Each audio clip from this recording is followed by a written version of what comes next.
What is up mga kabibib? Isang panibagong araw at panibagong vlog nga pala tayo ngayon. Dito nga pala ipapunta ako ng Shell dito sa may Bacoor kasi bibili tayo ng langis. Ang bibilin nga pala natin ay Shell Advance. Dito tayo sa Shell para siguradong legit. Bali nga pala napansin ko nga pala yung ating panel gauge ay lumabas na yung oil change kasi naka 500 km na pala tayo dito. Sorry, 500 kilometers pala, kulang ng S.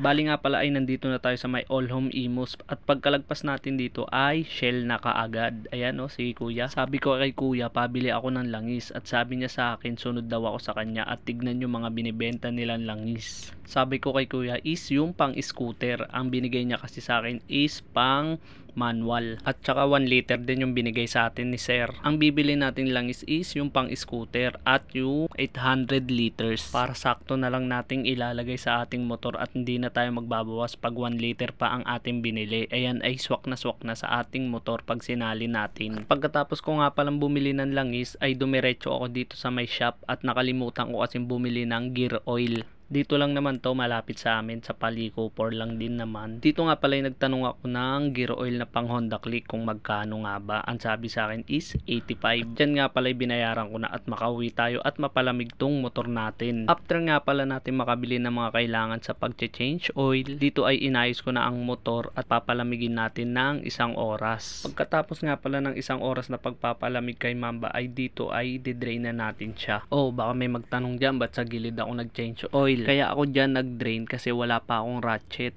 Nakakatakot kasing gamitin yung close range dun sa ilalim, baka mabilog yung tornilyo. Mas maganda ng advance tayo sa mangyayari kaysa sumakit ang ating bulsa. Pagkatapos nga pala natin i-drain si Mamba, syempre ibalik na natin yung tornilyo na yan. At pag-igpit nga pala ay saktong-sakto lang, wag masyadong maigpit, baka mamaya biglang ma-lost thread. Kaya sa pag-igpit ay wag kayong manggigigil, yung saktong-sakto lang, yung alam nyong nahigpitan na siya kasi hindi naman kailangan sobrang higpit niyan, hindi naman mahuhulog yan, basta yung mahigpitan lang siya, okay na yan, goods na yan. Yun, pagkatapos natin isara yung tornilyo sa drain plug, dito nga pala isasali na natin yung langis na nabili natin sa Shell. Original, walang halong chemical. Pagkatapos nga natin mapalitan ng langis, dito ay papakita ko yung ating panel gauge. Pagbukas nga natin ng ignition natin, ay dito, napansin ko wala na yung oil change na nakalagay kanina. Automatic pala siyang nawawala pag nag-change oil ka. Kasi yung ibang napapanood ko ay pagkatapos nila mag-change oil, nandiyan pa rin yung oil change. Ganito ba talaga sa version 3? Pag nag-change oil ka, is mawawala na yung oil change. Yan nga pala ay pinindot ko yung dalawang button, pinagsabay ko, pinraise long ko, and then yun nag-blink, tinignan ko kung nakaset siya sa 1,000 kilometers. At ayun na nga, nakaset siya ng 1,000 kilometers. Para sa next change oil natin is lalabas na lang din yung oil change pag na-reach na niya yung 1,000 kilometers ulit. So ayun na nga mga kabibib, hanggang dito na lang ang vlog natin. Salamat sa panonood nyo at nagsayang na naman kayo ng oras sa ating walang kwentang vlog. Peace yo!